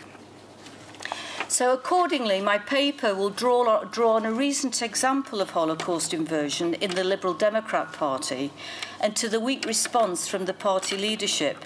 And this will be used as a case study to shed some light on why the public practice of Holocaust inversion by politicians is not treated as anti-Semitism and disciplined accordingly. The Liberal Democrat MP concerned is one David Ward, Member of Parliament for Bradford East. After signing the Book of Remembrance in the Houses of Parliament on Holocaust Memorial Day 2013, he deployed Holocaust inversion in both its inversion of reality and its inversion of morality form when he said, and I quote, "Having visited Auschwitz twice, once with my family and once with local schools, I am saddened that the Jews who suffered unbelievable levels of persecution during the Holocaust, could, within a few years of liberation from the death camps, be inflicting atrocities on the Palestinians in the new state of Israel and continue to do so on a daily basis in the West Bank and Gaza. The offence to the Jewish community that Ward's Holocaust inversion caused was made worse by the fact that he made no distinction between Israel and the Jews. He conflated the two. And by the fact that he chose Holocaust Memorial Day, a day of national mourning for victims of the Shoah, to make this statement. Letters of complaint from the Jewish community, both individual members and the organised Jewish community, Jewish leadership groups, poured in to Nick Clegg, Liberal Democrat leader and Deputy Prime Minister in the coalition government. These letters pointed out that Ward's Israel Jews Nazi comparison was anti-Semitic and deeply offensive. They urged the Liberal Democrat Party leadership to remove the party whip from Ward, which would have had the effect of either expelling him permanently or suspending him temporarily from the party. Despite this, the party leadership did not take any action against him. Then, amid the continuing furore, Ward caused further offence to the Jewish community when he insisted on the validity of his comparison. He said, and I quote verbatim, "Because, don't forget, long before the death camps were set up, the treatment of the Jews in many of these European countries, and of course following 1933, in particular in Nazi Germany, was racist and directed at the Jewish people.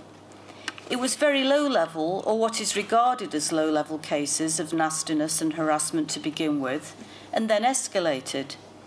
And when you look at it, wherever it may be, the West Bank, and a declared intent by the Israeli forces to harass, often just annoy Palestinians, in terms of a checkpoint that will be open on certain days, and then it will be open but at a later time, and the next day it will be open slightly later, so you get there and it's been shut again, really just to harass, in many cases, to move the Palestinians from land, to just give up and move on.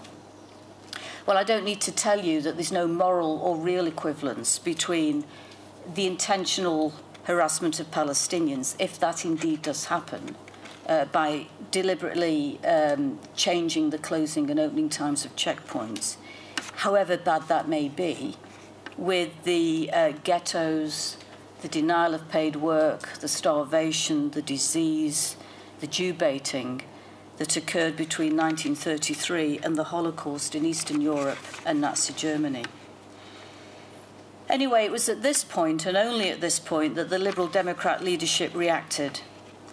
Referring towards the original Israelis Jews Nazi statement, Deputy Prime Minister Clegg said in the House of Commons, quote, "I am unambiguous in my condemnation of anyone, from whatever party, including my own, who uses insensitive, intemperate, provocative and offensive language." Ward was accordingly called to the House of Commons for a meeting with Deputy Prime Minister Nick Clegg, the Liberal Democrat Party Deputy Leader, Simon Hughes, and the then Liberal Democrat Chief Whip, Alistair Carmichael. While the rules of the Liberal Democrat Party constitution allowed for Ward to be subjected to an internal investigation or to have his whip withdrawn at this point, the meeting was used merely to discuss Ward's need to comment on the Israel-Palestine conflict using language that was both, quote, precise and proportionate.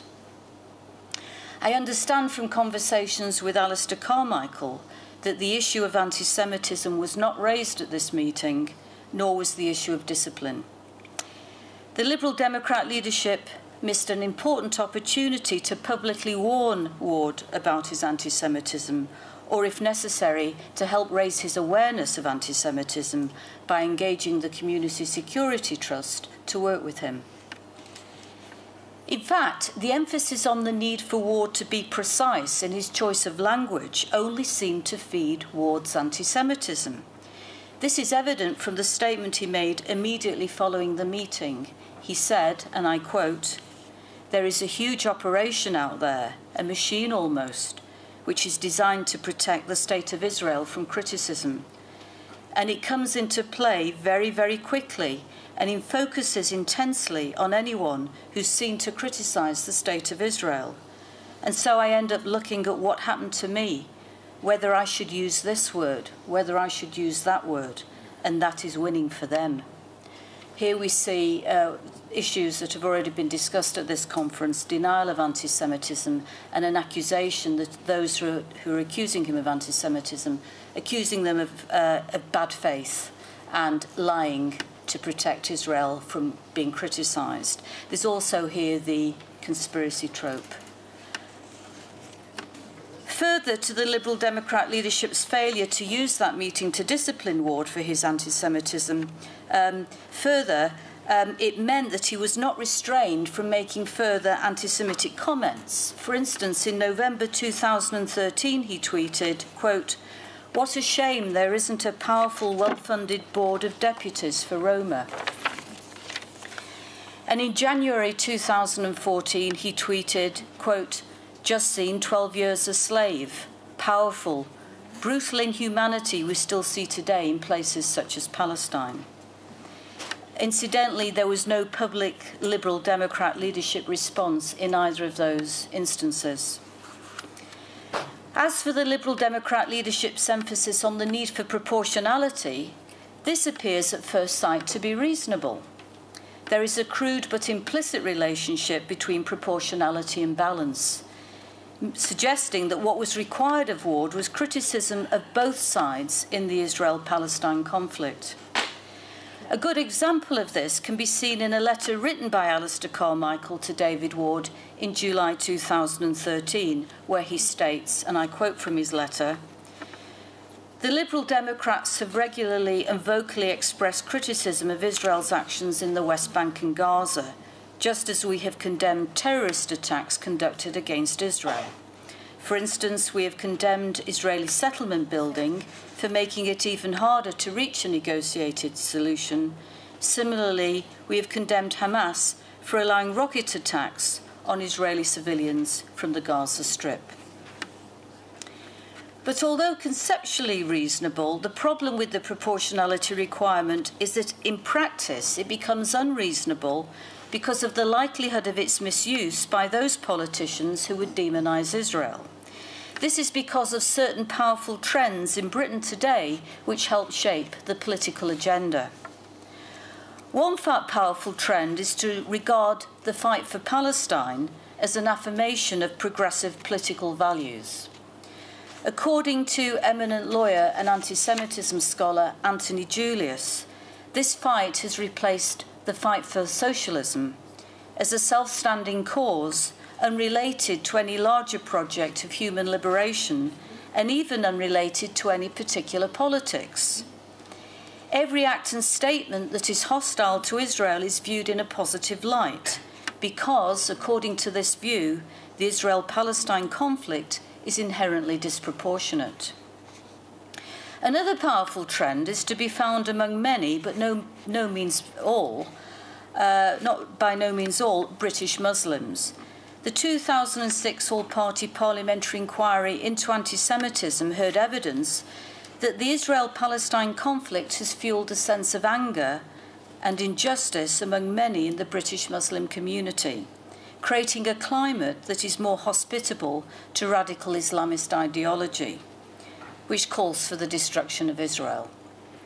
For those who are sympathetic to this radicalised Islamic worldview, the Israel-Palestine conflict is inherently disproportionate. Several Labour MPs and Liberal Democrat MPs either hold these views themselves or are influenced by the fact that they serve large electorates that hold these views. This will necessarily impact on the proportionality requirement.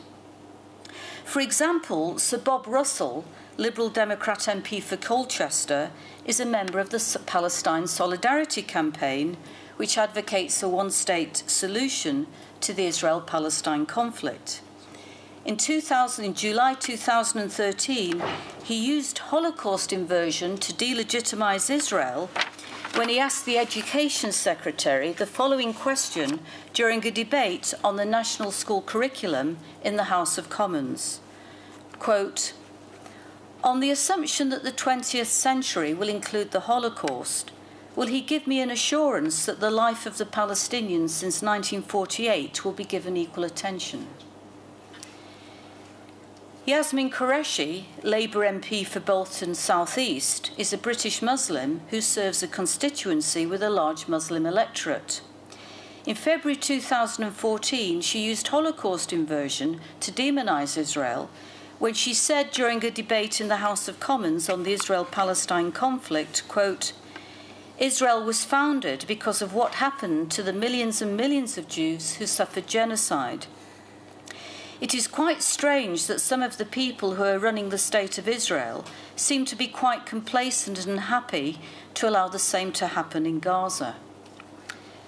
The proportionality requirement is clearly not the answer to the use of Holocaust inversion. As for David Ward, he was required by the Liberal Democrat leadership to give an undertaking not to use Holocaust inversion again, and he complied. But the proportionality requirement did not prevent him from expressing his contemporary anti-Semitism in other ways. Again, there were powerful trends at work here. Not only is David Ward a member of the Palestine Solidarity Campaign, but he serves a large Muslim electorate. In July 2013, he tweeted, quote, "Am I wrong or am I right? At long last, the Zionists are losing the battle. How long can the apartheid state of Israel last?" Clearly, he learnt nothing from the Liberal Democrat Party's choice to respond to his Holocaust inversion by analysing it in terms of the need for language to be precise and proportionate. One has to wonder why the Liberal Democrat Party did not treat Ward's Holocaust inversion as a case of anti-Semitism and discipline him accordingly. This is especially so when the 2006 report recommended the adoption by the government of the EUMC definition, and when the 2009 Isha report drew Parliament's attention to the dangers of Nazifying Israel. There are several possible explanations. First, I was personally told by Alistair Carmichael in September 2013 that he had never heard of the EUMC working definition. I found this to be a disappointing admission of ignorance, given Carmichael's senior role in the coalition government, the fact that he was and is a member of the Liberal Democrat Friends of Israel, and that he was charged with the responsibility of responding towards comments by considering whether or not to remove the party whip from him. I subsequently emailed Carmichael a copy of the EUMC definition, together with an explanatory note, but received no acknowledgement. I can only assume that his failure to respond was caused, despite its purpose being made clear to him, by a disinterest in the definition. I can only hope that Nick Clegg and Simon Hughes, being more senior to Carmichael in the party, would have a firm grasp of the definition, although they seem not fully influenced by it. It is quite likely there is a similar ignorance of the 2009 Isha report and/or an unwillingness to be influenced by it. Second, there is often deliberate obfuscation about what counts as anti-Semitism. This is because of the desire to distinguish hatred of Israel from hatred of Jews. I suspect that this is the main reason that the Liberal Democrat Party chose not to view Ward's Holocaust inversion as anti-Semitic.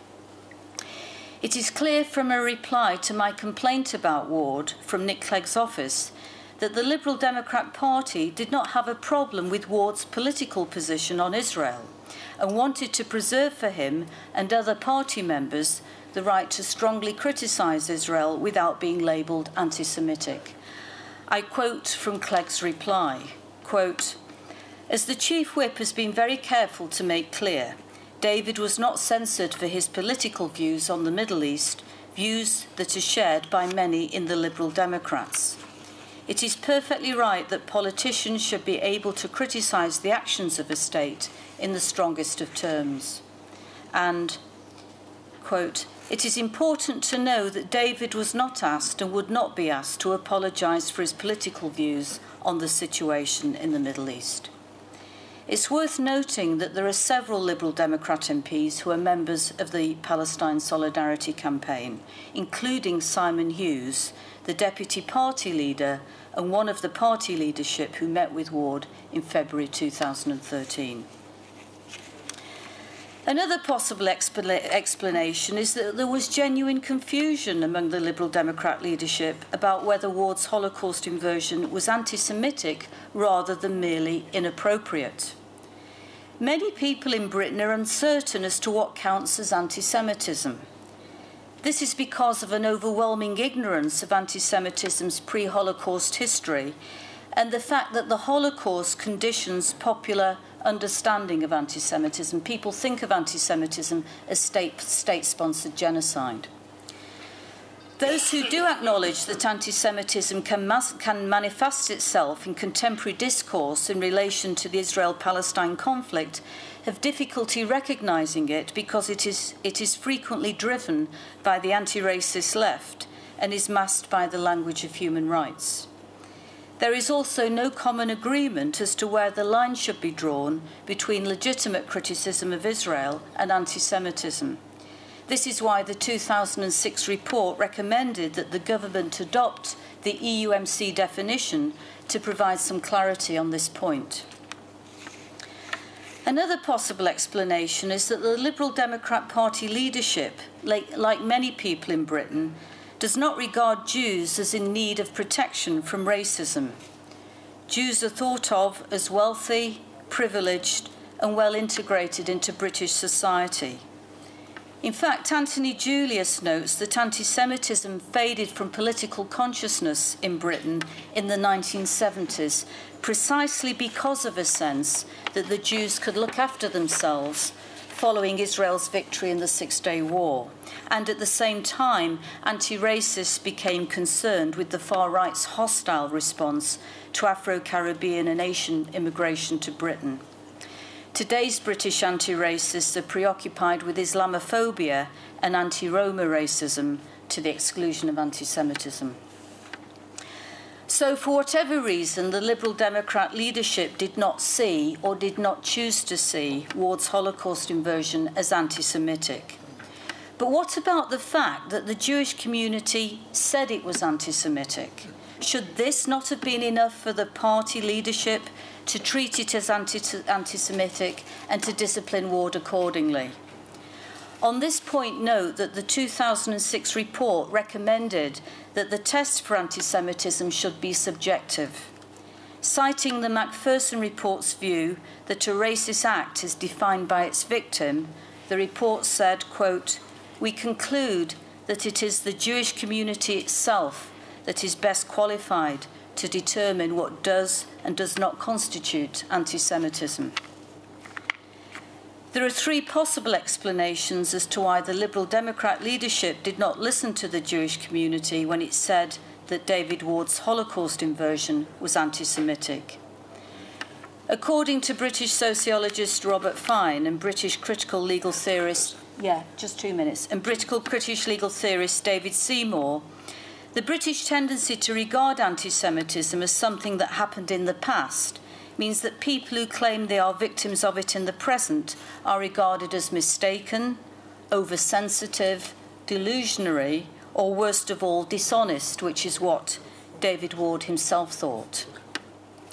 Second, Fine also believes that those who raise concerns about contemporary anti-Semitism in Britain are regarded as inherently conservative and reactionary and are ignored for this reason. It is as if the supporters of Israel and the purveyors of anti-Semitism are regarded as the enemy of all universal principles. This, of course, draws on an old tradition of anti-Jewish typing, which regards Jews as the particularized people par excellence. Third, there is a long tradition in the mentality of British anti-Semitism that the Jew may be wounded with impunity and treated with contempt. There's a chance that this traditional British attitude to Jews informed a subconscious indifference to the Jewish complaints of anti-Semitism among the Liberal Democrat leadership. To conclude, it is important for all British political parties to be intolerant of Holocaust inversion. While it is legitimate for politicians to make considered criticisms of Israel and the Palestinians, it is not legitimate for them to demonise and delegitimise Israel by comparing her with Nazi Germany. As Holocaust inversion has been used by a small number of politicians in recent months, it is a matter that political parties in Britain urgently need to address. That the Liberal Democrat Party did not act strongly enough in the case of David Ward is a matter of concern. His statement should have been treated as anti-Semitism, and he should have been disciplined accordingly. Thank you very much. Thank you very much. Thank you. Sorry. Ladies and gentlemen, I'm sorry, just one or two questions, perhaps. Yes. Yeah, just very quickly. Professor Wistrich, it was an extraordinary presentation. I thought you were mildly unfair to Isaac Deutscher in the sense that he did say in one of his essays that if instead of arguing against Zionism in the 1930s, I'd encourage Jews to go to Palestine, I might have saved some of the lives in Hitler's gas chambers. I just thought it would be fair to point that out. Second very quick question. Surprised that you didn't mention an American anti-Zionist, Alfred Lilienthal. Lilienthal was... Okay. No lectures. Question. Okay. You know, Lilienthal was a man who said that, who was one of the earliest advocates of the Nazi Zionist analogy, called Anne Frank's Diary of Fame. You see his inheritance in Max Blumenthal. Just wondering, you know, whether you might address that briefly. Not a lecture. No, thank you. Do you want us to take another one as well? Yuda. I'd like to make my comments in form of a question. How else? I wonder why we don't deal with the obvious problem. Okay, we've heard quite completely correct. I mean, I have no quarrel at all with all that we heard over the past day and a half. So what do we do about it? Is it not clear to us that Jews cannot combat anti-Semitism, anti-Israel, etc., alone? Where are our allies? Do we have allies?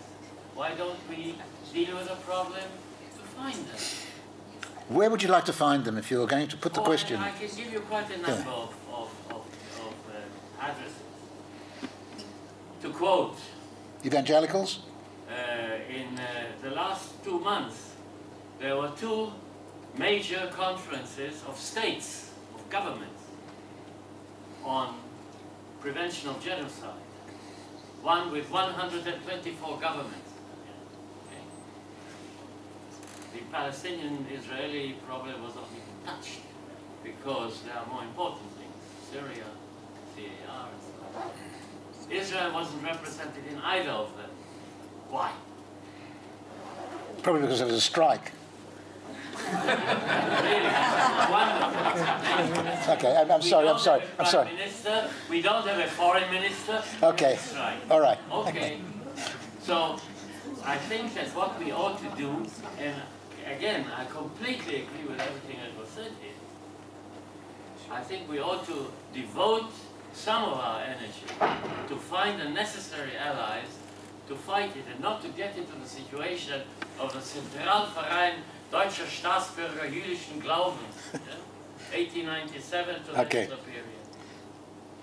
Thank you, Yehuda. Thank you. Please.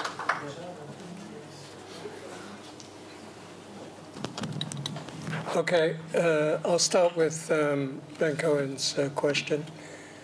You're perfectly correct in pointing out that it was in 1954, in fact, that Isaac Deutscher expressed his, I think, sincere and profound regret that during the 1930s, as a wild-eyed Trotskyite, he had denounced the Zionist solution to the Jewish question, and if he hadn't spent so much energy on doing that, perhaps a lot more lives might have been saved by those who would have made their way to Palestine. So yes, Deutscher was a little more insightful and perhaps at that moment of truth, more honest than he subsequently became, although his record is mixed when it comes to integrity.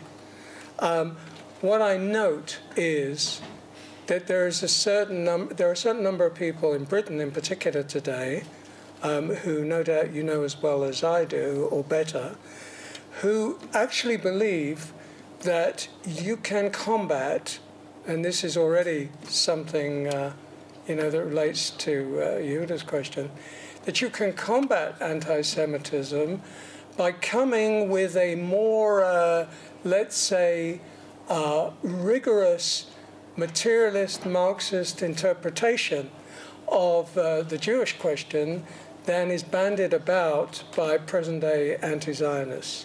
And I include people, very well-meaning people to be commended in many ways, such as David Hirsch and the Engage Project.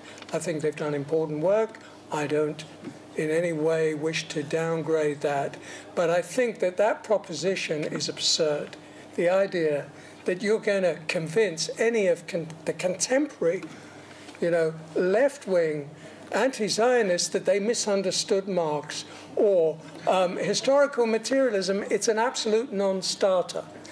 Now, Deutscher, of course, was far more sophisticated than any of these people, which in my mind makes it worse that he should have responded in 1967 in the way he did, even making the biggest possible allowances that he might have, perhaps he was not in the best of health, and that, he was, there were all kinds of frustrations and disappointments in his life at that point. But there really, read Tariq Ali, who as a Pakistani Trotskyist has now become a more respectable mainstream commentator in Britain and quite influential, who writes quite well on Islamic fundamentalism, but still believes that what Isaac Deutscher said in that 1967 interview is the last word on understanding the Arab-Israeli conflict and everything else associated with it. You mentioned Alfred Lilienthal. There are many American Jewish anti-Zionists that I could have mentioned. There's a lot. It's a much more powerful force than we can imagine today, given the huge changes that took place in the American Jewish community after World War II, which led to the fact that people like Lilienthal became rather isolated voices, whereas in an earlier period they would not have been.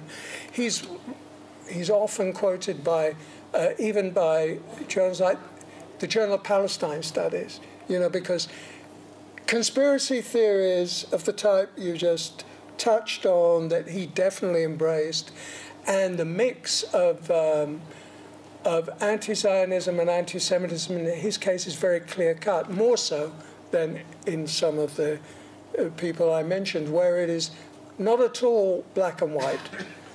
Lilienthal belongs to that, as did Elmer Berger and a number of other people I can think of. And Max Blumenthal now. And Max Blumenthal today is a particularly pathological case. Yeah. So, and this will not go away. It hasn't disappeared.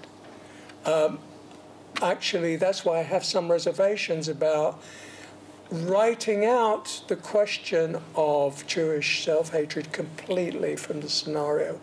I agree it needs to be addressed with caution. It was a real historical phenomenon in a certain part of the world. I studied it myself quite closely. The anti-Zionist Jewish intellectuals, some yes, but hard to prove, some clearly not. Probably not all that helpful, but I wouldn't a priori state that we can discard completely the idea that some, at least, are not motivated by a profound loathing for whether it's Judaism, whether it's their Jewish heritage, whether it's the Jewish nation, Zionism, it's clear, and Israel and all its works. Whether we can say, we can write hate out of the picture, or say it as you did, unfortunately, I'm sure you don't believe it actually, that hate is not interesting. Hate is fascinating. Hate makes the world go round as much as love makes the world go round, right?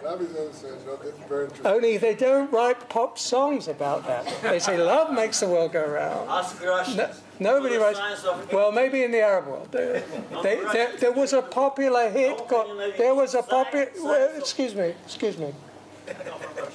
Yeah. Derech Eretz. Derech Eretz. Okay. Thank you. Thank you. I'm not talking about Russia. I'm not talking about Russia.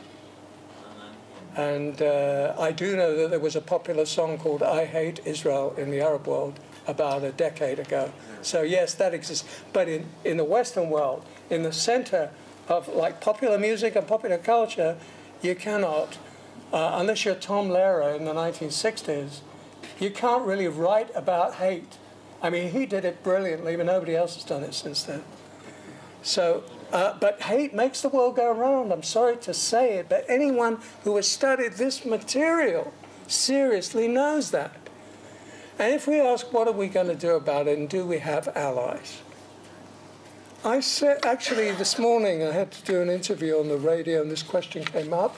And it's obviously, it's not only an important issue, it's maybe an existential issue now for the state of Israel. And it is stunning that so few resources, so little energy, so little strategy is applied to this, that the minds, there are many minds in this country and motivated people who, if they got together, could work out a much more compelling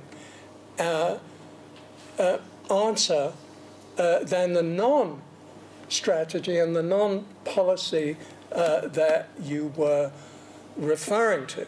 So regarding allies, one thing I would say, and I think it touches on our discussion earlier about Christianity in particular. The evangelicals were mentioned, but I want to make a wider point that in my own experience, when, say, traveling in Europe, where we've focused a lot of attention during this conference, and not by chance, I've always been struck. There's a great difference between the elites of all different kinds, and we've addressed them and their biases, whether it's political elites, media elites, academic elites, church elites, Muslim elites. We could go down a long list. And ordinary people. You know, I have my own barometer with taxi drivers. I have yet to meet a taxi driver who is a non-Muslim who hasn't expressed great sympathy and understanding for Israel. Now, I'm not saying these are our allies, but what I am saying is that that means that there is a reservoir, a large reservoir possibly, of untapped potential sympathy which we have to reach out to. And that's where we should be addressing our energy. Because there are lots of people who have not yet been intoxicated and brainwashed and, are not completely prisoners of what they see on their television screens, whom we could make much more, at least friendly, more friendly disposed. It is possible. I know that from my personal experience. It needs a lot of work. It needs a strategy. I think it needs at least a one-day symposium devoted exclusively to this question.